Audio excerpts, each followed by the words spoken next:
Hey everybody, tonight's video is called Destruction of Nineveh Declared, and tonight we kick off a brand new study here in the book of Nahum as we continue our summer theme of what I've called adult VBS through this summer. I believe we started out the very first minor prophet book back up right before Memorial Day. And so grab a snack and an activity if you have an activity you like to do when you listen. And we're going to continue traveling through the books of the minor prophets. And so we are in our 8th book tonight out of the 12 minor prophet books. So at the end of this week, we will be 2/3 of the way through. And that means, we only have a few more weeks left, which basically is the rest of summer. We're going to go a little bit into the calendar part of fall. But for a lot of parts of the U.S., you could probably say it feels like summer up until October. So, anyways, this book was written for a time frame between 663 to 612 BC. And just like all the other minor prophet books, we have to read the very first verse of the book to see who the author is. So we're going to read Nahum chapter 1, verse 1 right now. It says, the burden against Nineveh, the book of the vision of Nahum, the Echoshite. So we learn the prophet's name here, and just like the others, the prophet's name is named after the book. And Nahum here was either born or his place of ministry was mentioned here in Echoshite. In a century after Nineveh repented, you probably remember our study through the book of Jonah. Jonah is one of the top books that people like out of the minor prophets section of the Bible.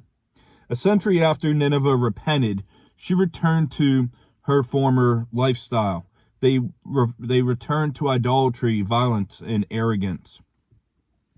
And as we go through the book of Nahum here, there's actually going to be no messianic references in this book. And the prophecy that we're given in this book is heavy because it's a message of doom. And he was the only messenger of this divine prophecy of judgment on Nineveh. And when you learn the person of Jonah and Nahum, if it was possible, I bet Jonah would have preferred to have Nahum's job, and then Nahum would have rather had Jonah's job.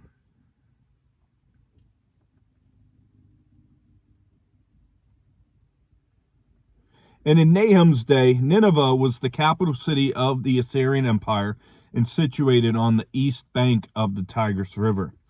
And Jonah described it as a great city. Here it stands for Assyria as a whole and conveys the idea of evil forces arrayed against the people of God.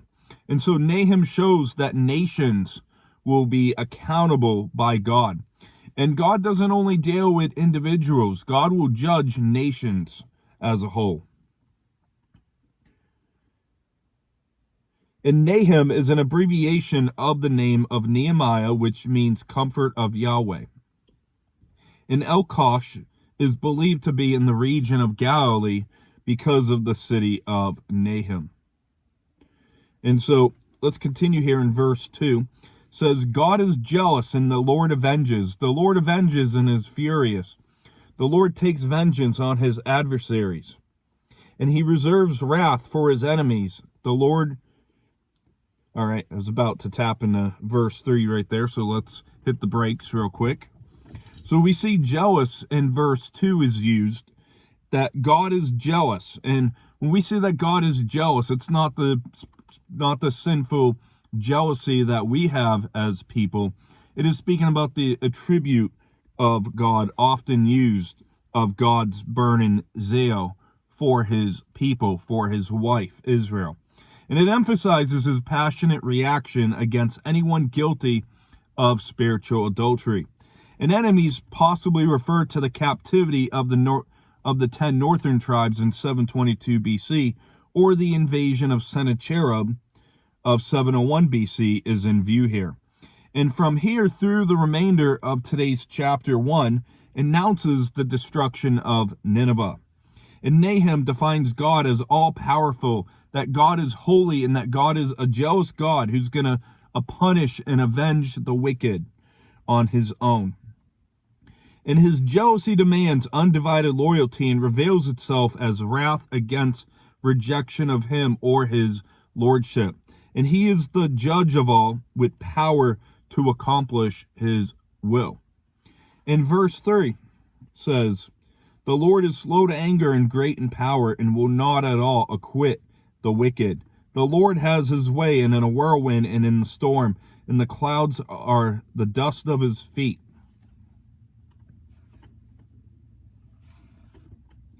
So the jealousy that we saw back in the verse before, verse 2, shouldn't make us think that God is quick to anger. Rather, we see in the Bible that God is long-suffering toward us, his people, as seen in Exodus 34, verse 6 and 7, and Numbers 14, verse 18.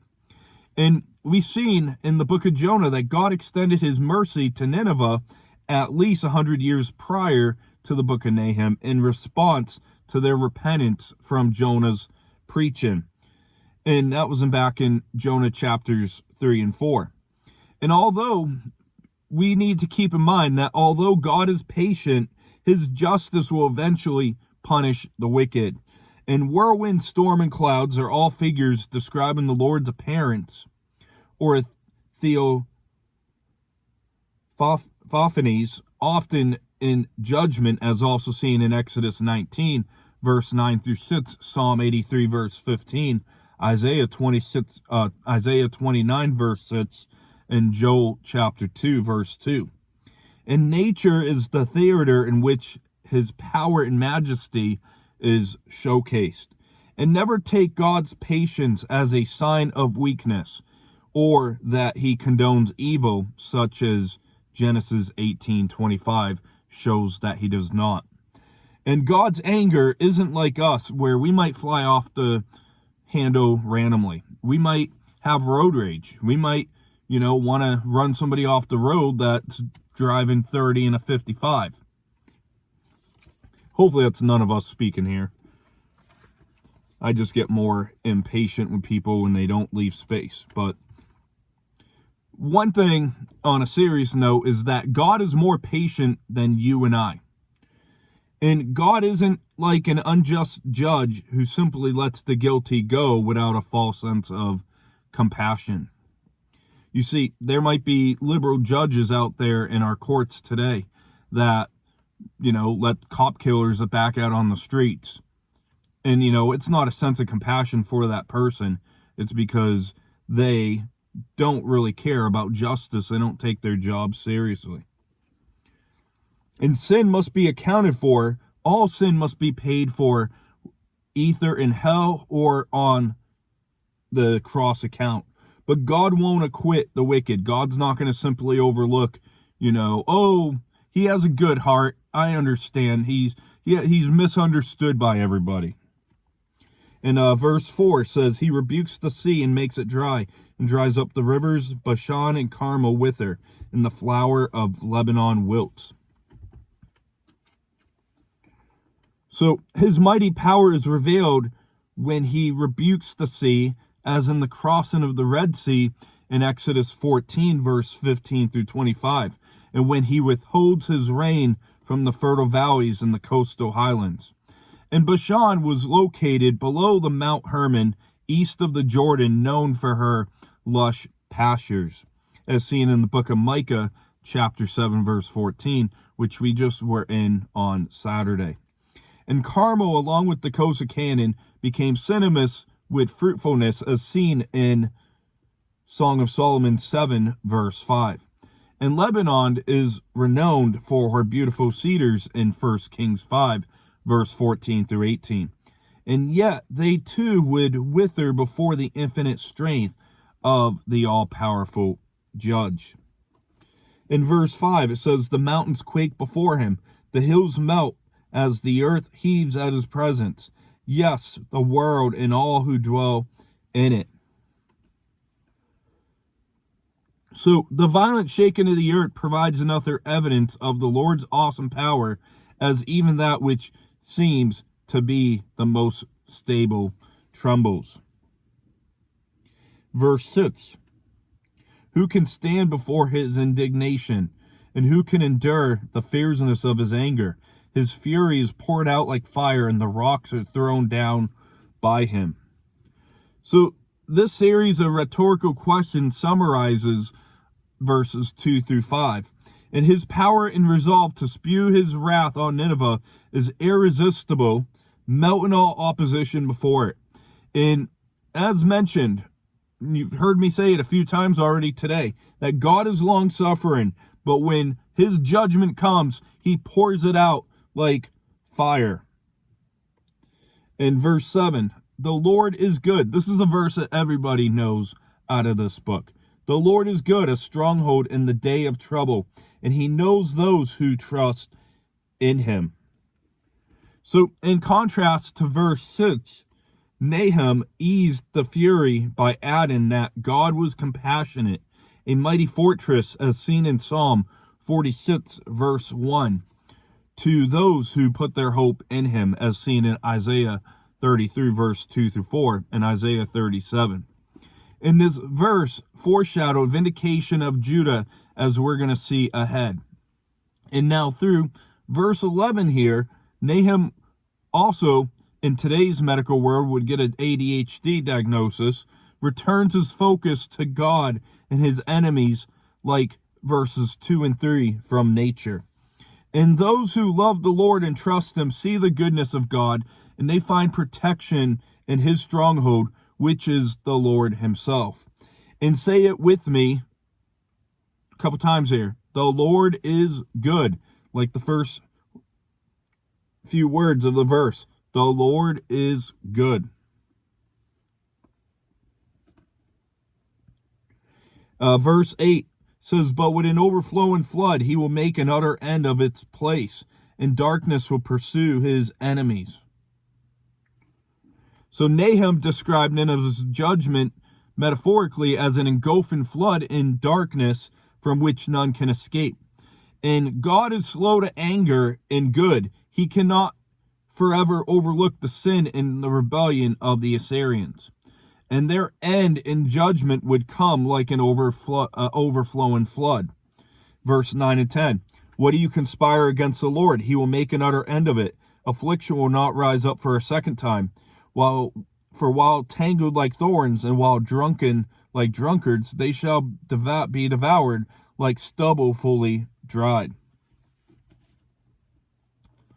So the downfall of the wicked, represented by Nineveh, will culminate in the comfort of God's people, Judah. And all Assyrian attempts to foil God's judgment would end in futility, as seen in Psalm chapter 2. And their affliction of his people wouldn't be allowed to occur again. And their end was determined. And this was not a harsh chastening. This was speaking of utter destruction to come upon the city. In verse 11, from you comes forth one who plots evil against the Lord, a wicked counselor. So the phrase wicked counselor suggests a satanic influence on the leadership identified as the king of Assyria. And a specific reference could be to Ashurbanipal, who reigned 669 to 633 BC, or more likely to Sennacherib, who reigned from 705 to 681 BC, who invaded Judah in 701 BC, of whom Isaiah spoke about in similar language in Isaiah 10 verse 7. In verse 12 and 13 says, thus says the Lord, though they are safe and likewise many, yet in this manner they will be cut down. When he passes through, though I have afflicted you, I will afflict you no more. For now I will break off his yoke from you and burst your bonds apart.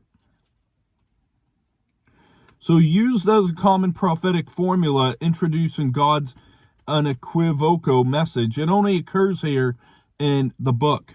And verse 12 is related in the third person, denoting the enemy, while the chosen people of God are spoken of in the second person. And the safety of a walled city and massive numbers wouldn't be a sufficient defense. And in this manner harkens back to verses 7 through 10. And Judah was to be no longer afflicted by Assyria. And God's people looked weak and afflicted, yet we see that God promised that they would be strengthened and restored. In verse 14, the Lord has given a command concerning you. Your name shall be perpetuated no longer.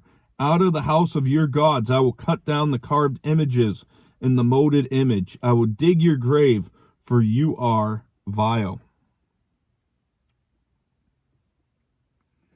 So 3 judgments are announced, and the first is the king of Assyria, representing the nation which would become destitute of descendants. The second one, the gods by which they received their authority would be destroyed. And the third, the king would be put to death, aka the fall of Nineveh, 612 BC. And Nineveh would lose their legacy and name among the nations. And to finish the chapter in verse 15, I know it's been quite a bit of words here in 15 verses. It says, behold on the mountains the feet of him who brings good tidings, who proclaims peace. O Judah, keep your appointed feasts, perform your vows, for the wicked one shall no more pass through you. He is utterly cut off. So this verse here is very similar, and it echoes Isaiah 52 verse 7, where it refers to those who announce the deliverance from Babylon. And the theme of good tidings and peace reverberates throughout the message of the New Testament.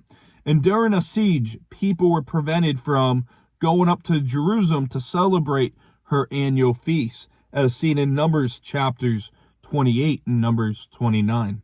And with the destruction of Assyria, Judah was called upon to celebrate her feast and pay the vows made while under siege, as seen in Psalm 116, verse 14 through 18.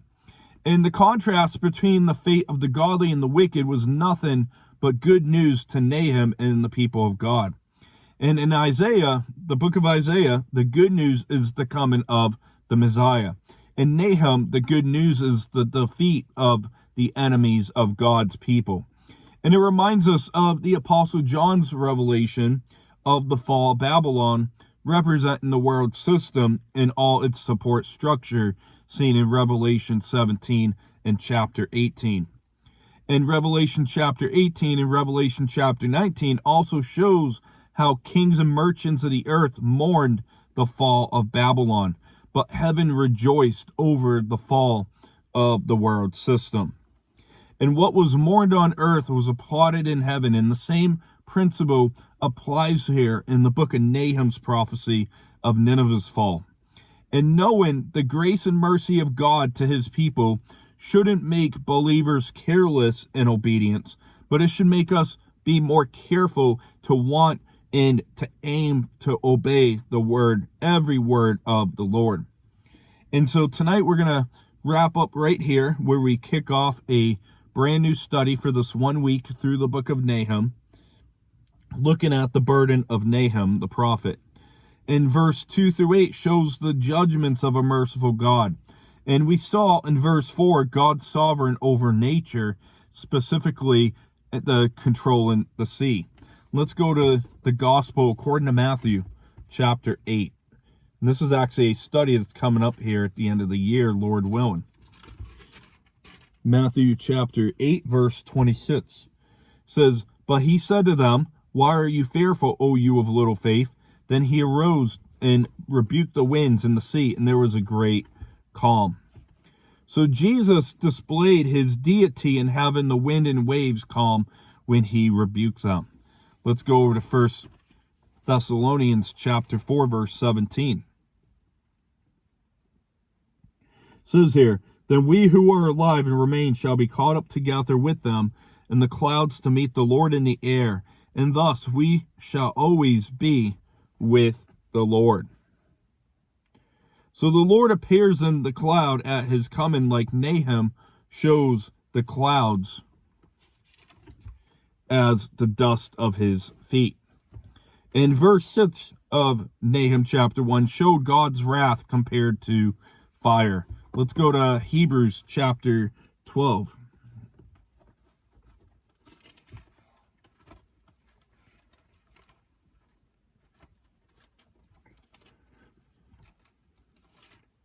So Nahum compared the Lord's judgment to fire, and the author of Hebrews says in Hebrews chapter 12, verse 29, for our God is a consuming fire. So the author of Hebrews describes the Lord as a consuming fire as well. In verse 9 through 11 of the book of Nahum 1 showed the destruction of Nineveh. Verse 12 through 13 showed us the deliverance of Zion. And verse 14 showed us the end of the wicked in Assyria. And the chapter ends with the blessing in Judah, and we discussed how verse 15 points us to the New Testament of good tidings and peace and its message. Let's look at Luke, the Gospel according to Luke chapter 2.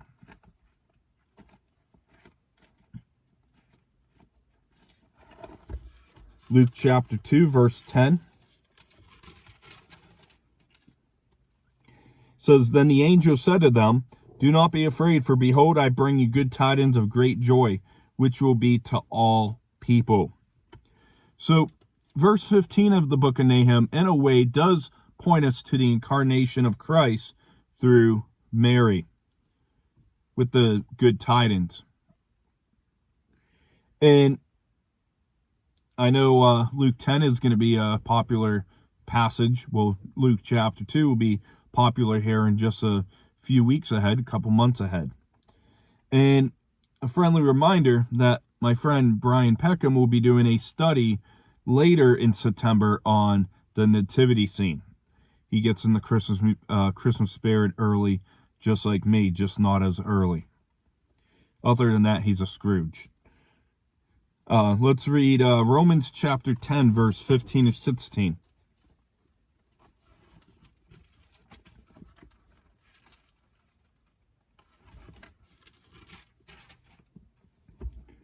Romans 10, verse 15 and 16 says, and how shall they preach unless they are sent?